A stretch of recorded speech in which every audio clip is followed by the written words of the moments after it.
Buenas noches y bienvenidos una semana más a América Directo, el programa que nos habla de todo lo que está sucediendo en Hispanoamérica y que nos tiene al día de toda esa información que desgraciadamente nos le cuentan en otros medios de comunicación. Hoy tenemos un programa muy especial porque vamos a ver lo que está pasando en Argentina, esa batalla total entre la libertad y el comunismo. También hablaremos, atención, de las denuncias contra el señor Allo. Llevamos muchísimo tiempo diciendo que Allo era amigo de los narcotraficantes y ahora ya han salido las denuncias de que ha sido financiado por el narco. También hablaremos de la batalla campal entre Petro y Milei, batalla a muerte, y haremos un repaso a lo que está sucediendo en Estados Unidos con Donald Trump. Con nosotros está nuestro querido Luis Magán. Buenas noches, don Luis, ¿cómo está usted? Buenas noches, Jesús Ángel, gracias por la invitación. Digo que hoy un programa lleno de noticias y de exclusivas, ¿no? Sí, muy interesante, muy interesante. Iberoamérica está dando ahora muchas noticias y hay un frente de enfrentamiento, como el enfrentamiento global que existe en este mundo entre la libertad y algunas veces y el comunismo. No quiero hacer referencia a la frase de Isabel Díaz Ayuso, pero es que es cierto, desafortunadamente allí se ve mucho más que probablemente en otros lugares en el mundo este enfrentamiento. Y tiene que ganar la libertad, tiene que ganar la luz, tiene que ganar los buenos. Pues amigos, los buenos ganarán. ¿Por qué? Porque somos más y mejores. Y escuchen la siguiente noticia. La justicia argentina declara atención inconstitucional la reforma impulsada por Milei. La reforma laboral, atención, la declara la justicia argentina inconstitucional. Tenemos al otro lado de Sky a nuestra querida Azabache, precisamente desde el país hermano. Buenas noches, Azabache, ¿cómo estás? Buenas noches, guerreros de luz, amantes de la libertad. Un abrazo enorme desde el Cono Sur. ¿Cómo están? Azabache, nos hemos levantado aquí en España con esa noticia que lógicamente ha recogido todos los diarios nacionales porque todos tienen ganas de ver caer a Milei, pero explícanos exactamente qué es lo que ha pasado, porque seguramente que esta noticia tiene matices. Cuéntanos. Bueno, les tengo varios datos. Néstor y Cristina, y esto hay que repetirlo muchas veces, hicieron como 300 DNU y leyes casi en todo su mandato. Igual el presidente Alberto Fernández hizo 176 DNU. ¿Por qué es importante comprender esto? Porque esto lo acostumbra el kirchnerismo. Lo que pasa es que ahora no están en el poder. Entonces no dimensionan o mejor dicho, son aliados de esta maldad, por decirle ejes del mal, la necesidad y urgencia que está pasando Argentina en este momento. Recordemos nada más que Argentina tiene el 200% de inflación interanual, tiene el 50% de pobreza. Estamos hablando de un país que está vamos a decirlo para suavizarlo, en una enfermedad grave, muy grave, casi terminal. De hecho, el trabajo formal no se crea desde el 2011 y estos son datos que hay que entender. No dimensionan el inmenso caos económico en el que podrían llegar a caer si esto no se actúa rápido, porque déjenme decirles que un país siempre puede estar peor, y el mejor ejemplo de eso es Venezuela. Un país no toca fondo, siempre se puede estar peor. El Sindicato de Trabajadores hizo un pedido a los jueces que están alineados al kirchnerismo, y esto también es bueno entenderlo. La pregunta es, ¿lo hicieron por desinformación, que no conocen la situación del país, no lo entienden, o son cómplices y lo hacen a propósito, nada más para lograr la destrucción política, económica, social, cultural, la destrucción total de lo que queda de la Argentina? Esta es la verdadera esencia de lo que es este kirchnerismo chavista, que le digo yo, ¿no? Entonces, dejan de lado a casi 57% de la población que votó por un cambio, y no lo terminan de asimilar, siguen llorando por las esquinas, porque esto realmente no es la mayoría de nuestra población, y digo nuestra porque me siento como una argentina más. Eliminaron, de hecho hoy están en el Congreso debatiendo la ley Ómnibus, que son como 600 artículos donde eliminaron un montón. Te voy a preguntar también, porque sí, dice la noticia que Milei negocia la aprobación de su ley Ómnibus de reforma total de Argentina. Sí. ¿En qué situación están todos todos esos decretos que Milei pues ha sacado? Bueno, ellos eliminaron, mira, eran más de 600, quedan 386, pero lo eliminaron para que el corazón de lo que necesita Milei entre, porque había mucho, viste, esta cuestión de privilegios de la casta política argentina no dejaba que eso avanzara, y entonces trataron de eliminar lo que se refiere a la reforma laboral, nada más, pero esto, al terminar este debate, entra en el Congreso, o sea, es inminente que se sigue debatiendo sobre lo mismo, o sea, no es que está eliminado y veremos cuándo lo hacemos, no, Milei tiene un norte y ese norte está, como lo dice él, lo voy a decir con las palabras de él, no es negociable. El norte es sacar a Argentina del déficit fiscal y ponerla de pie para que sea un país próspero. Entonces, vamos a estar claros. Siempre que hay una ley, siempre hay apelaciones. El tema con todo esto, que está sobredimensionado por los medios de comunicación que, por supuesto, aliados al kirchnerismo y aliados al el sindicato de trabajadores, para que me entiendan, lo tratan de impulsar. Pero ellos mismos han dicho en sus declaraciones que lo que buscan es voltear el DNU, voltear la ley ómnibus que se está tratando hoy en el Congreso, está buscando media sanción, y voltear al gobierno. Son palabras de ellos, un gobierno elegido democráticamente. Entonces, el cambio es indispensable y las consecuencias de no hacer esos cambios son terribles. Y volvemos al ejemplo del barco que se los dije la semana pasada, ¿no? Está este kirchnerismo chavista peleando por sus privilegios para que el salvavidas nada más lo tengan unos pocos, y Milei está tapando los huecos para que ese barco esté a flote. Esa es la verdadera, lo que está pasando verdaderamente aquí en Argentina. Ya para terminar, quería preguntarte de la noticia que habla que Milei llama a comunista asesino a Petro y Colombia llama a consultas a su embajador en Argentina. ¿Qué es lo que pasó, Azabache, entre Milei y Petro? Bueno, desde mi punto de vista, Milei dice la verdad. ¿Petro es un exguerrillero o no? Es un exguerrillero. ¿El señor Petro es comunista o no? Es comunista. Las políticas que lleva adelante Petro, que son el socialismo del siglo XXI y el Foro de Sao Paulo, están deteriorando a Colombia, llevándolo al mismo modelo venezolano. Es cierto.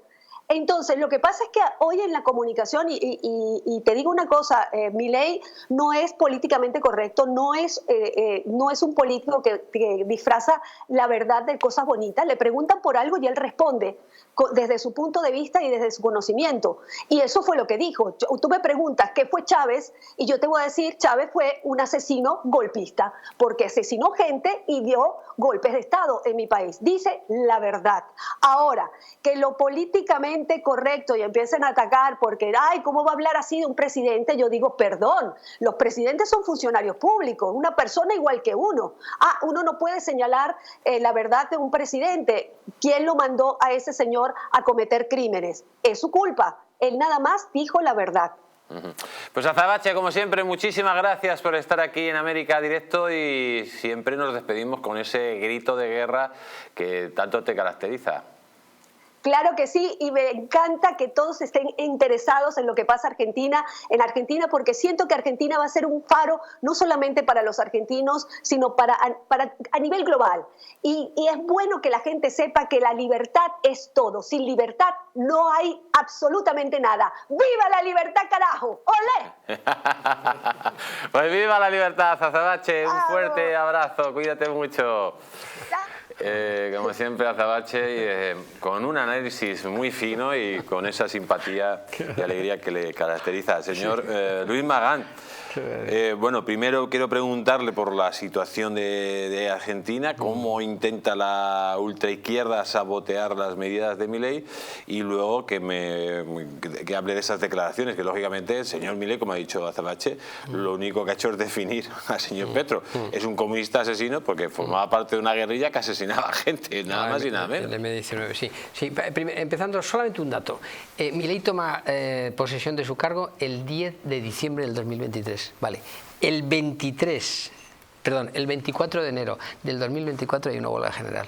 O sea, un mes y medio después, un mes y 15 días después de la toma de posesión, ya salen a la calle la gente que ha sostenido el kirchnerismo y el peronismo. Es decir, cuando podían haber salido a la calle durante muchos meses antes o durante un montón de años, cuando el gobierno anterior ha llevado a la absoluta pobreza a ese país. Están debatiendo esta misma tarde en el Parlamento que desafortunadamente para Milei no tiene representación importante Milei como de que le apoyen diputados, pero tiene el sostén de los diputados de la derecha tradicional de Macri, y yo creo que pueden probablemente sacar adelante. El tribunal, lo que ha hecho un tribunal de la Cámara Nacional de Trabajo, que se llama allí, lo único que ha hecho es rebatir, digamos, un poco dos temas de la reforma laboral, que es la simplificación de las obligaciones de indemnización, es decir, que permitan a los empresarios indemnizar menos o reformular ese tema, y los periodos de prueba que tienen que tener para que a ti te hagan un contrato indefinido en las empresas. De toda la reforma. Exacto. Digamos que son dos cosas muy concretas y muy matizables. Es verdad que son las cosas por las que más protestaban los sindicatos, pero que de alguna manera lo que dice el tribunal en la Cámara Nacional de Trabajo es que no sea un decreto ley, como nosotros entendemos un decreto ley tan inmediato, sino que lo debatan en el Congreso de los Diputados, que es lo que están haciendo. Solo un recordatorio, un paréntesis. Este gobierno, el nuestro, el del señor Sánchez, ha aprobado 139 decretos desde el año 2018. 139 decretos que no han pasado o que se han anticipado y que luego han vuelto al Congreso de los Diputados a ser debatidos. Cierro paréntesis. Por ello, quiero decir, el titular es muy potente, que lo ha tumbado, pero no es exactamente como se puede pensar. Y ahora mismo están defendiendo su ley, la DNU y la ley Omnibus la está defendiendo el Congreso de los Diputados. Con respecto a las declaraciones del señor del presidente colombiano por parte de Milei, es una obviedad. Es decir, el señor Petro cuenta que él se hizo revolucionario cuando vio a su papá llorar amargamente por la muerte de Che Guevara, cuando le mataron en Bolivia. Y él a los 21 años entra ya en el M19, a los 21 años. Y solo recordar una cosa, y es decir, eso es historia, sí. Es decir, no lo puedes evitar. Solamente recordar una cosa, el M19 fue el causante del asalto al Palacio de Justicia, en donde murieron más de 95 entre jueces, abogados y personal que estaba allí, y 11 desaparecidos. Fue uno de los hechos más brutales de las diversas guerrillas que hubo en Colombia en esa época. Y él en ese momento, él es verdad que estaba detenido, él dice que estaba siendo torturado en esos momentos cuando ocurre ese terrible hecho terrorista, pero pertenecía al grupo que organizó y llevó adelante ¿Y por qué le llamaban el cacas? Sí, que él dice que no. Que decían que defecaba en los secuestrados. Exacto, ¿no? él dice, él en realidad eso lo desmiente y dice que realmente se hacía llamar camarada Aureliano, pero que realmente estuvo vinculado y está vinculado, y luego sus políticas, que de alguna manera son en efecto, las políticas que está llevando adelante el presidente Petro, vinculándose a lo más selecto del socialismo del siglo XXI, a su vecino Maduro, a los cubanos y no te quiero decir ya a los otros vecinos, a los bolivianos. Quiero decir que realmente yo creo que no ha exagerado para nada. Lo que pasa es que Milei tiene ese punto de exageración que marca su discurso en cualquiera de las facetas que haga, porque parece que está permanentemente llamando a la insurrección o insultando a todo el mundo, pero por su forma de hablar. Yo creo que no ha cometido ninguna exageración diciendo que el señor presidente colombiano ha sido miembro de un grupo terrorista, un grupo guerrillero terrorista que asoló Colombia durante muchos años. Pues efectivamente, amigos, el señor Petro, hay que decir lo que dijo cuando el señor Milei ganó las elecciones, que le llamó nacionalsocialista directamente, él y Maduro, y que si es un señor de extrema derecha, que no respeta la ley, que no respeta las normas, cuando verdaderamente el que no respeta la ley y el que quiere destruir el Estado de Derecho es el señor Petro, que se ha visto a lo largo del tiempo. Vamos a seguir, porque atención, estas denuncias contra el señor Petro. Atención, porque hoy tenemos dos denuncias muy graves sobre dos presidentes del Cártel de Puebla de financiación por tráfico de drogas.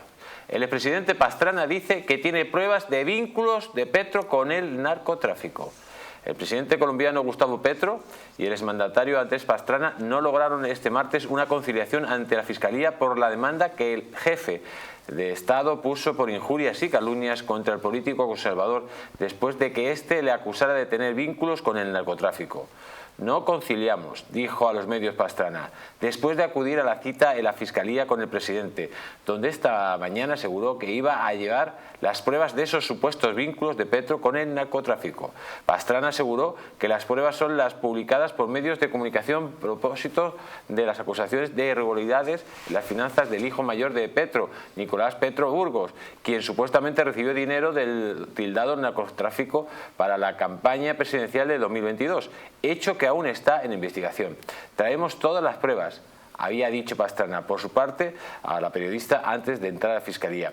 El expresidente además le propuso a Petro que una vez de debatir las opiniones políticas en los tribunales, hiciéramos un debate público en televisión ante los ciudadanos para debatir sobre el favorecimiento de su gobierno a grupos criminales y sobre la financiación de su campaña por parte de personas al margen de la ley, propuesta que el mandatario desestimó.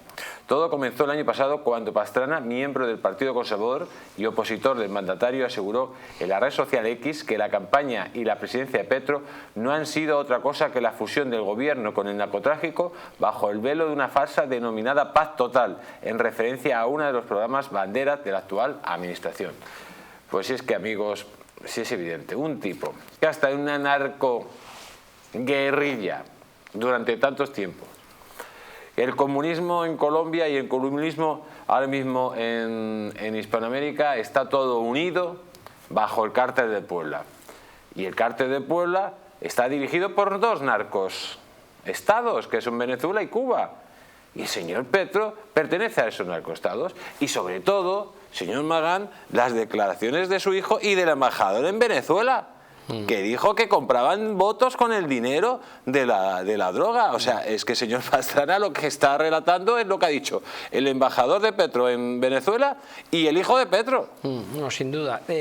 Hoy conoceremos y hablaremos de la información publicitada con respecto al tema del señor Allo y de su vinculación con el narcotráfico del año 2006. Probablemente dentro de un tiempo conoceremos también los vínculos que tiene y sobre todo en las campañas, las campañas electorales del señor Petro con ese Estado. Lo terrible, bueno, afortunadamente en Colombia hubo una guerra absoluta, no solamente contra las guerrillas, sino contra las narcoguerrillas, que fueron la deriva fundamental de las guerrillas políticas que se dirigieron a ser narcoguerrillas en la última etapa de su trayectoria.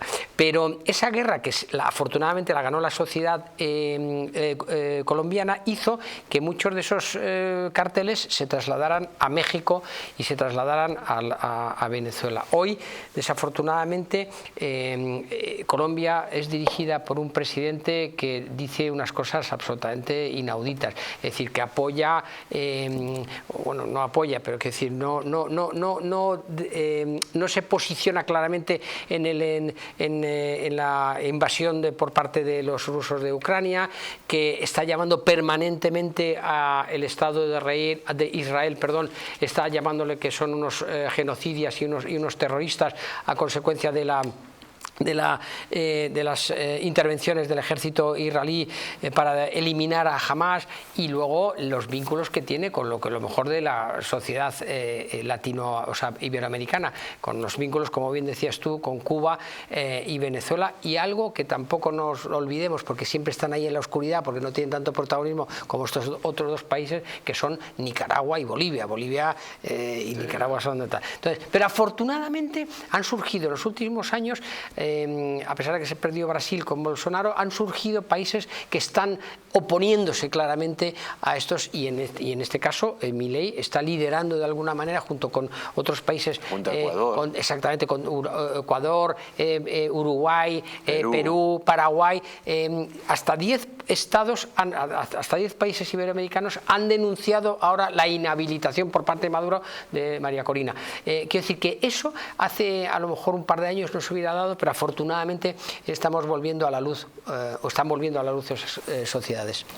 Pues amigos, la verdad que la lucha continúa y lógicamente en Venezuela todavía falta mucho por hacer. Lo primero que tienen que entender los venezolanos es que un comunista, un gobierno comunista, nunca va a ceder el poder si no se lo quitas por la fuerza, sino que se lo digan a los países del este o a los rumanos o a otros países, que para que caiga el comunismo tiene que ser por la fuerza. Por lo tanto, a Maduro no le van a echar por medio de unas elecciones que está engañando todo, y lo hemos visto cuando Corina Machado directamente pues ha sido una amenaza, directamente la han cogido, la han deshabilitado y punto.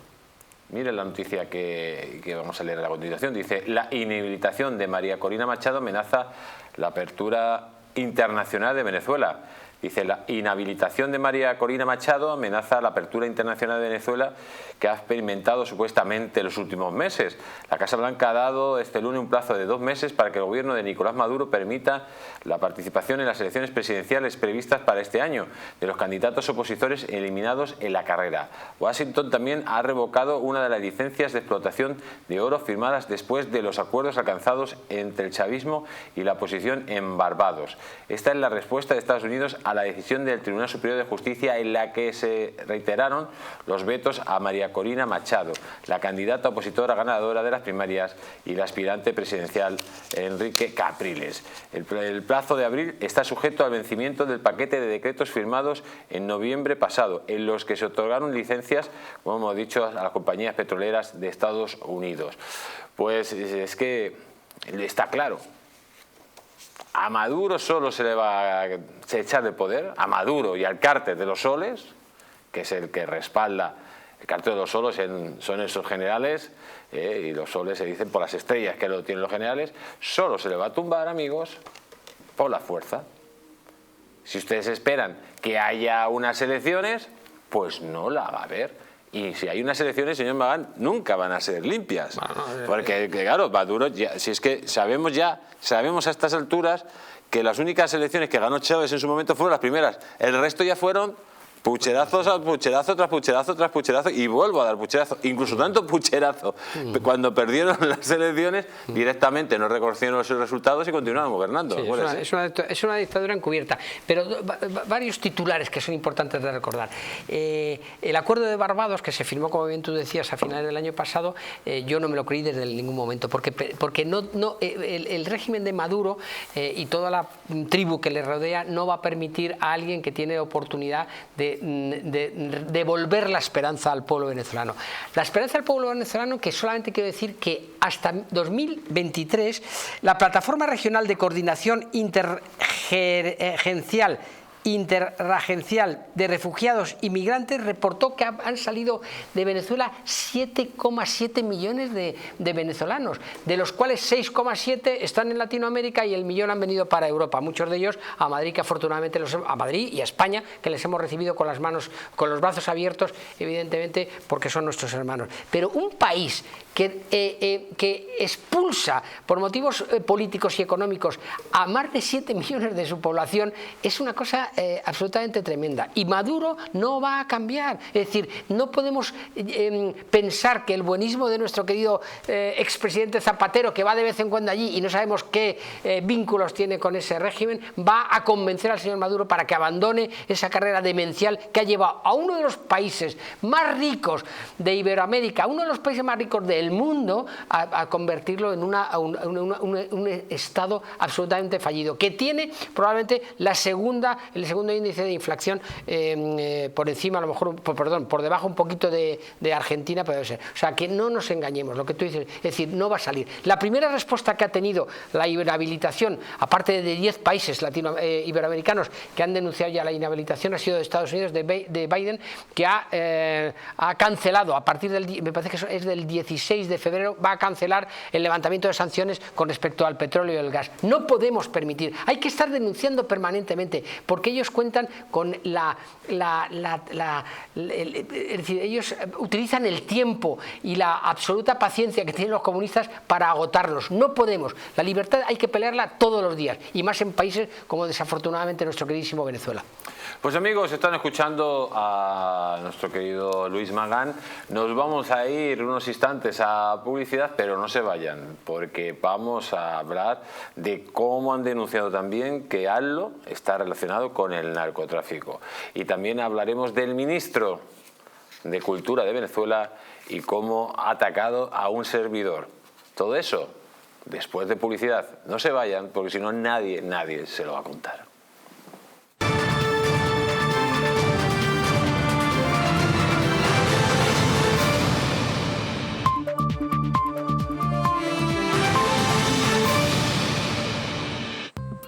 ¿Quieres proteger tu sistema inmunitario de la gripe, COVID y otras enfermedades? Inmunad Z es un complemento elaborado con zinc y base de vitaminas C1, B6 y D3 que permiten aumentar las defensas y mejorar las respuestas del sistema inmunitario. Además, posee antioxidantes que reducen el envejecimiento y mejoran el estado de ánimo. Con Inmunad Z, las defensas al poder.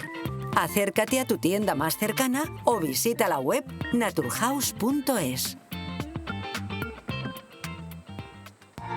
¿Una noche larga de fiesta con los amigos? ¿Has terminado cansado y con una copa de más? Ahora en exclusiva en Naturhaus, Staff Detox, el remedio que acaba con esas resacas eternas del día siguiente. Acércate a tu tienda más cercana o visita naturhaus.es. ¿Por qué llevar un cinturón tiene que ser algo incómodo? Al fin hay uno que se adapta siempre a nuestras necesidades. Les presentamos Shua Fit, el cinturón perfecto para cada ocasión. Diseñado especialmente para que los pantalones nunca queden demasiado sueltos o demasiado ajustados. Con Shua Fit no importará la talla porque tiene la medida exacta para usted. Shua Fit es un cinturón muy elegante que podrá usar con cualquier tipo de pantalón, equipado con un preciso sistema de sujeción ajustable y de rápida liberación. Así podrá apretarlo o aflojarlo según necesite para sentirse cómodo a cualquier hora del día. Fabricado con cuero de máxima calidad y una hebilla de metal reforzado, Shua Fit se adapta a cualquier estilo para que siempre esté impecable. Deje de estropear los cinturones nuevos abriéndole agujeros adicionales y que nunca nos hacen sentir tan cómodos como nos gustaría. Además, los cinturones convencionales se acaban gastando y perdiendo su forma de tanto abrocharlos. Como Shua Fit no tiene agujeros, ni se afloja ni pierde su forma. Ya no tendrá que preocuparse por si gana o pierde peso, porque Shua Fit es el cinturón que se adapta a usted. Por eso, en cuanto lo pruebe, será el único que querrá utilizar. Apto para cinturas que van de los 70 a los 120 centímetros, por lo que prácticamente cualquiera puede usarlo. Y lo mejor de todo, Shua Fit es reversible, para que pueda combinarlo fácilmente con cualquier estilo, manteniendo la elegancia cuando lo acompaña con un traje y la resistencia cuando lo usa mientras trabaja. No vuelva a sufrir porque le aprieta el cinturón cuando se sienta. Shua Fit se ajusta fácilmente y le permite mantenerse cómodo durante todo el día. Un cinturón de cuero convencional puede llegar a costarle hasta 100 euros, pero si llama ahora podrá hacerse con su Shua Fit por el increíble precio que aparece en la pantalla de su televisión. Pero espere, si se da prisa en llamar y es de las primeras 300 personas en hacer su pedido, podrá comprar este magnífico cinturón ahorrándose 10 euros respecto a su precio original. Así que no pierda más tiempo y haga cuanto antes su pedido. ¡Llame ya!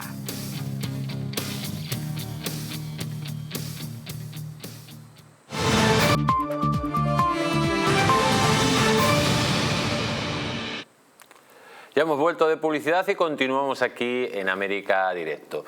Y ante la situación que está viviendo Venezuela, pues vemos cuál es la reacción de Zapatero. Zapatero, embajador de la narcodictadura de Colombia, Zapatero, el que mece la cuna del gobierno de España, y Zapatero, el embajador de China en el Cártel de Puebla y uno de los jefes del Cártel de Puebla. No olvidemos, este mismo que hizo la campaña y que inició una campaña brutal desde el Cártel de Puebla contra, por ejemplo, Milei, y el que siempre habla de que hay victorias y luego pues pasa lo que pasa en España, o que dice que tiene indicios que hay una victoria, claro, de las formas que gana las victorias aquí en España. Miren lo que dice la noticia siguiente, dice: Zapatero calla ante los abusos en Venezuela tras entregarse a la dictadura de Maduro. En los últimos días ha podido verse al expresidente del gobierno, José Luis Rodríguez Zapatero, pasearse por los actos del Partido Socialista Obrero Español como garantía y adalid del socialismo. La estrategia ha pasado por colarse en desayunos informativos junto a bares y en mítines de partido de cara a las gallegas. Mucha presencia para el exlíder que tratan de convertir en referente moral del socialismo, que sin embargo calla ante la deriva que está tomando su partido con los pactos con los independentistas para aprobar la ley de amnistía, pero también ante los abusos que se están produciendo en Venezuela por parte del gobierno liderado por Nicolás Maduro.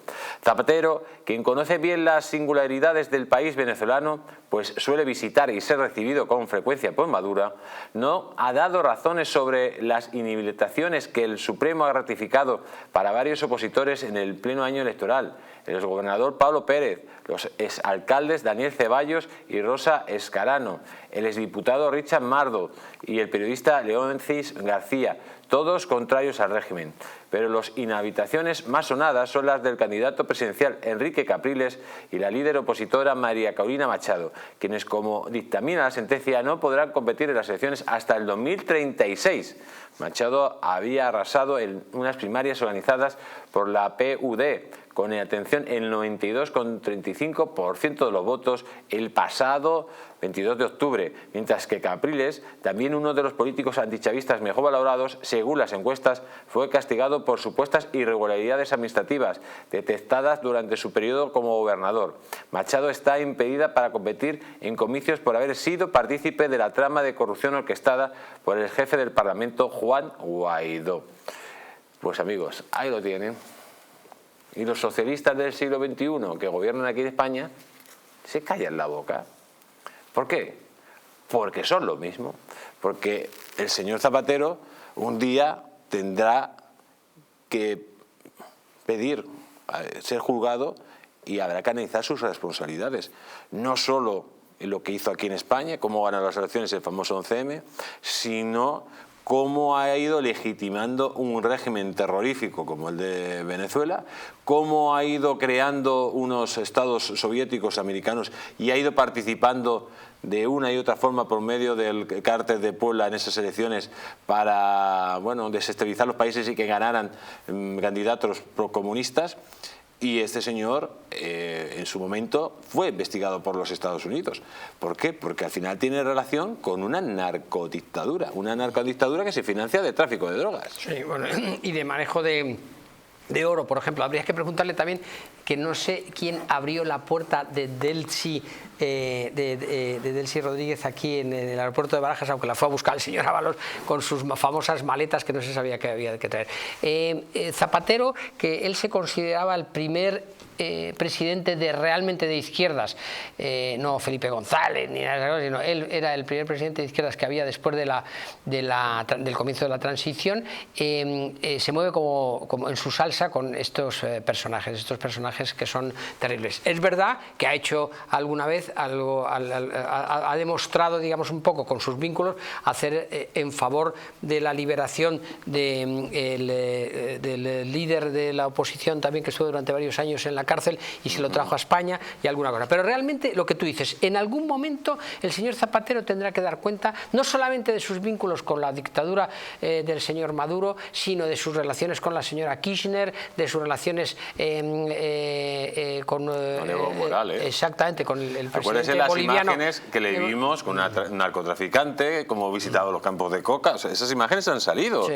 Y esos campos de coca lo iba visitando con una narcotraficante que luego fue condenada. O sea, es que no se esconde. Y con lo mejor de Iberoamérica. Desafortunadamente, no solamente es el señor Zapatero, sino que su heredero moral y su heredero político, su delfín, más que heredero, su delfín político, que es el señor Sánchez, también ha tenido muestras de cercanía con estos países, como intentar abrir la puerta nuevamente a Venezuela en la Unión Europea, que recientemente se ha dado. Hay que estar peleando permanentemente. No recordar que más de 36 civiles y militares han sido detenidos en Venezuela en los últimos meses, que más de 1.400 ciudadanos venezolanos de muy alto rango han sido inhabilitados, como en el caso de María Corina, y que el acuerdo de Barbados, en definitiva, desde mi punto de vista, venía a habilitar, digamos, a solucionar un problema que a Maduro y al régimen venezolano tenía muy preocupado, que era la detención en Estados Unidos de Alex Saab, que era el testaferro del régimen y sobre todo el testaferro de Maduro y su dinero. Le han soltado a los americanos inmediatamente después de la firma de Barbados, se ha marchado a Venezuela y a partir de ese momento ha vuelto otra vez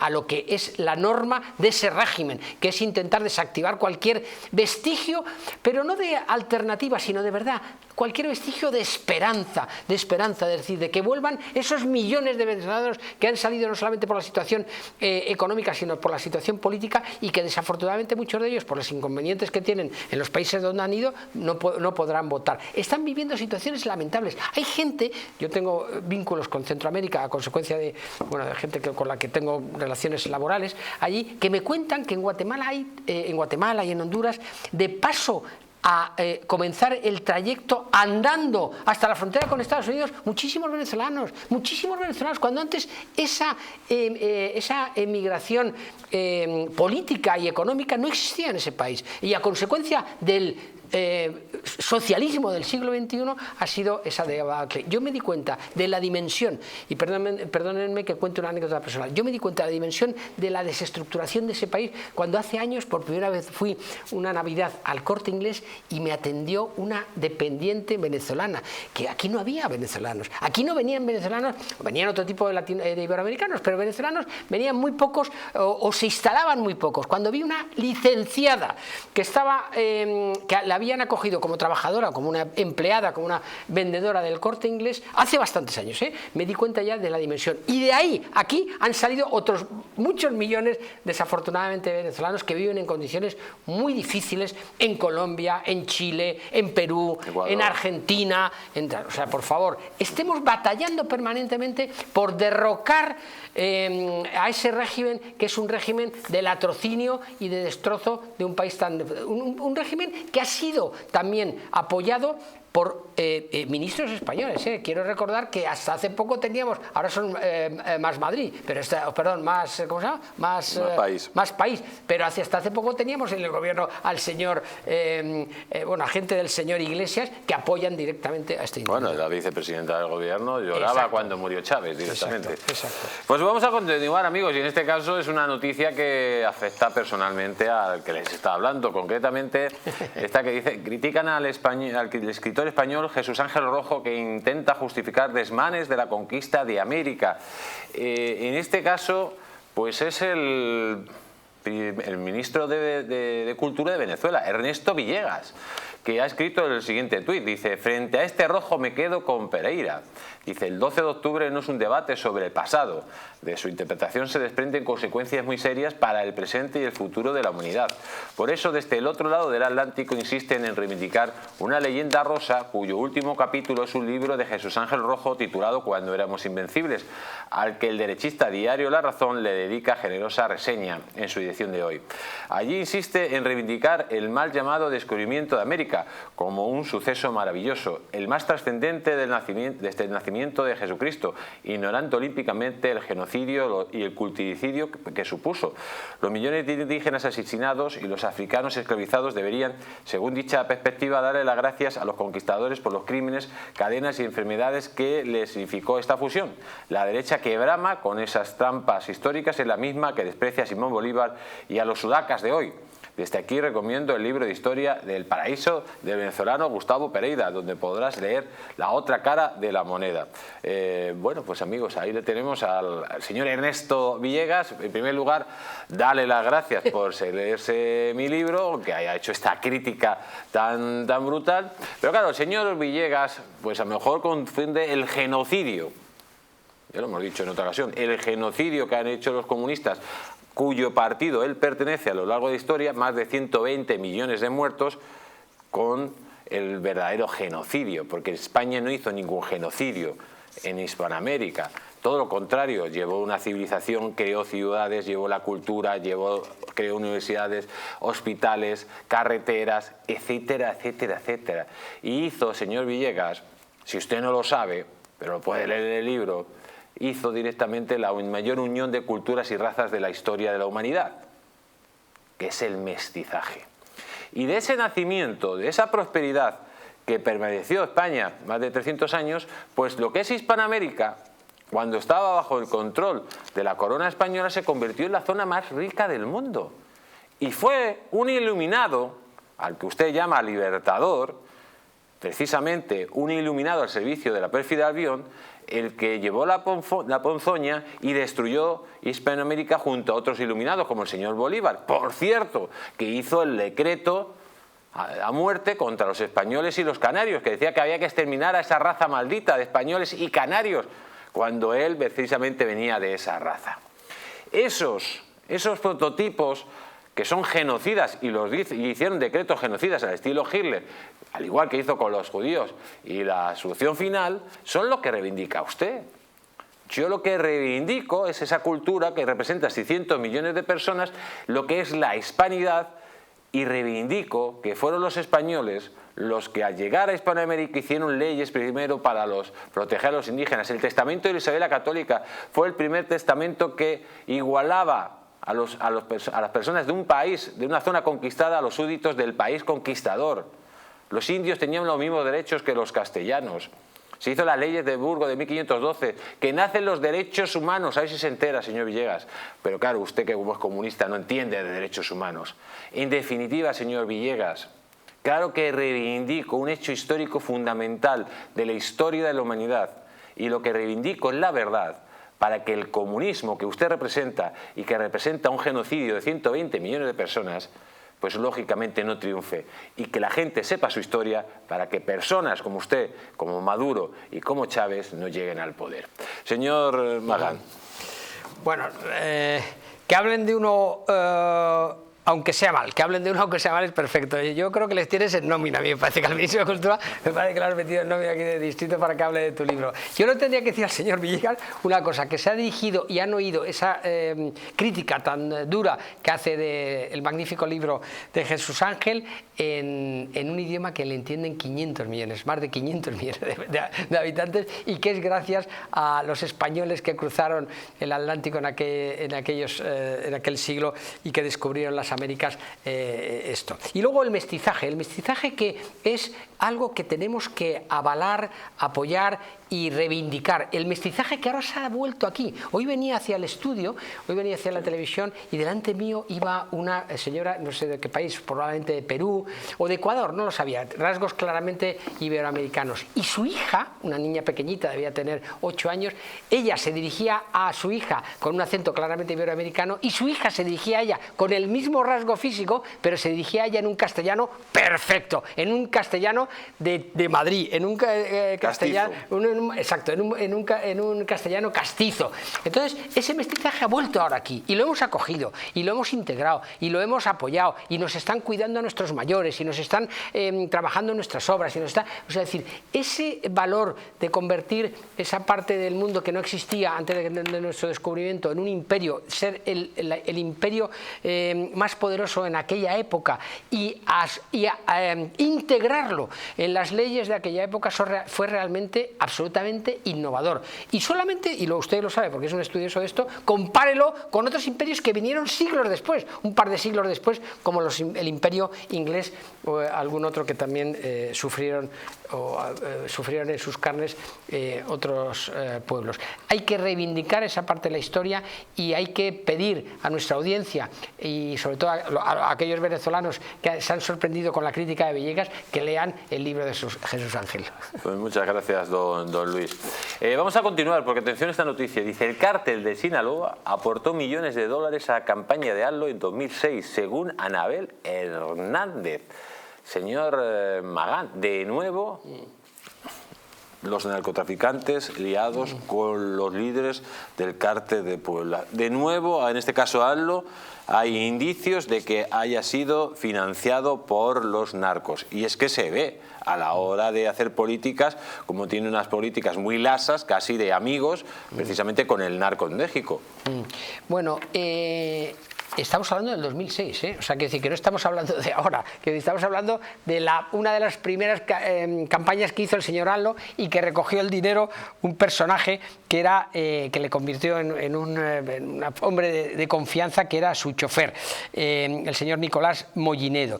Esto es una investigación de ProPublica, un medio independiente y que lo hace público, como bien decías, Anabel, y que pone en evidencia que dicen que recibió entre 2 millones y 4 millones de dólares de la época del 2006, o sea, hace casi 18 años, el señor AMLO para la tal. O sea, los medios de comunicación progresistas del mundo occidental, que están permanentemente tirando piedras contra su propio tejado, que es el de la libertad, ha puesto muy poco en foco el septenio del señor AMLO. En el septenio del señor AMLO han superado las muertes por violencia de todos los anteriores presidentes mexicanos, y eso no lo dicen, y los justifican ellos haciendo unas estadísticas absolutamente manipuladas. Se hacen trampas en el solitario. Totalmente, eso por una parte. Y por otra parte, evidentemente, me permiten, las anécdotas personales son muy importantes porque son aquellas que te son más cercanas.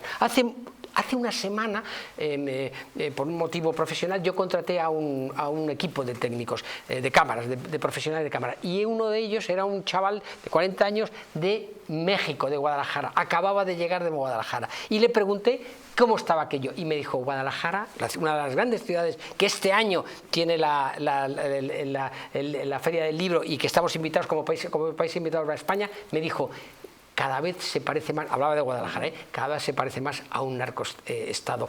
No se pueden imaginar el dinero que hay allí, me contó. Pues amigos, vamos a continuar con esta noticia que dice: un juez tiene en sus manos el destino del imperio de Trump. Esto debe saber sobre el veredicto en el caso por fraude. Tenemos al otro lado de Sky a nuestro querido Hugo Hacha. Buenas noches, don Hugo, ¿cómo está usted?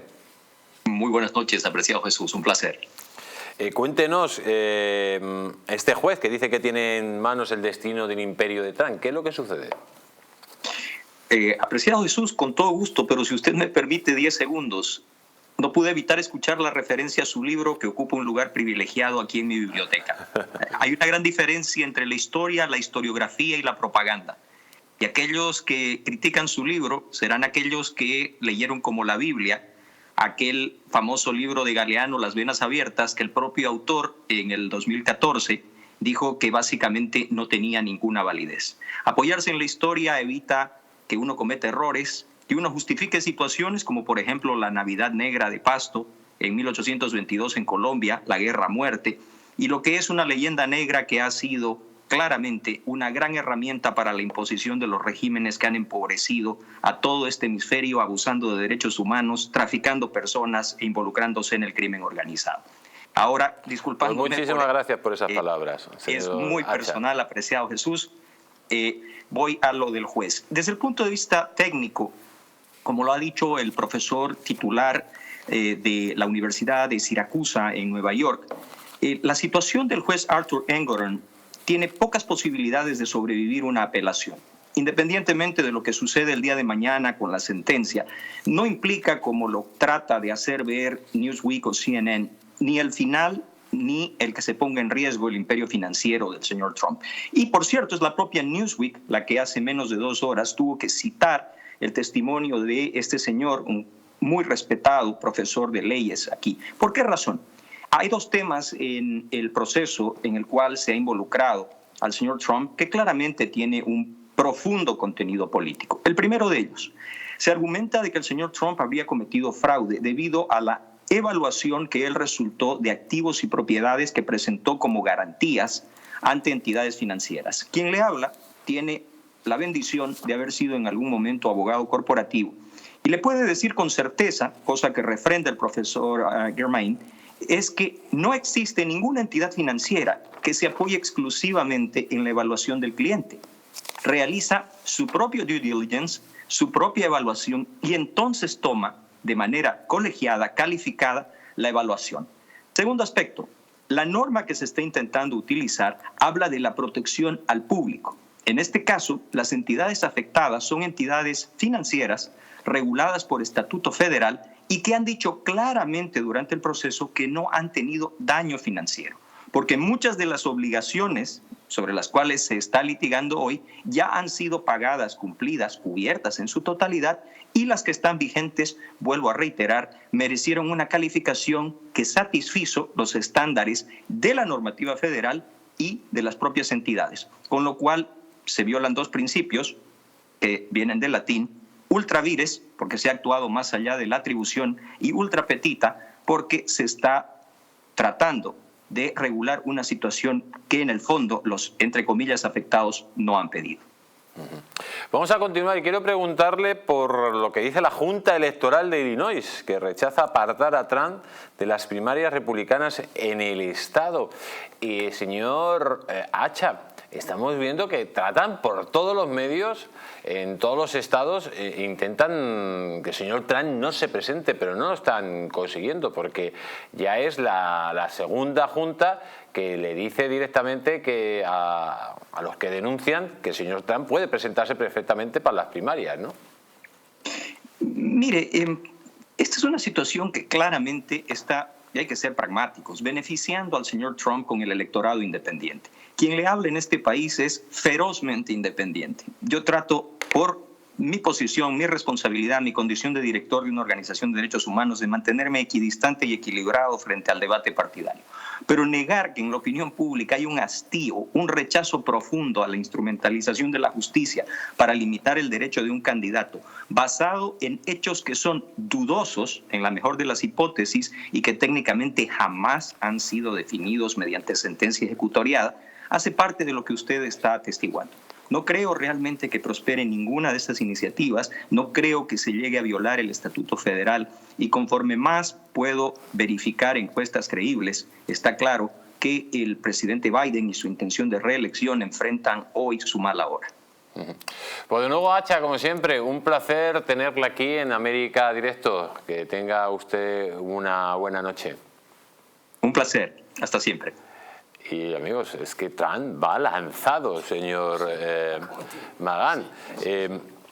Bueno, aquí en España el señor Sánchez se dedicaba a insultar a la oposición, llamarla trampista. Cuando llegue el señor Trump de nuevo al poder, ¿qué va a decir el señor Sánchez? Bueno, será una nueva realidad. La realidad es como ya dice, la verdad es la realidad, entonces cambiará.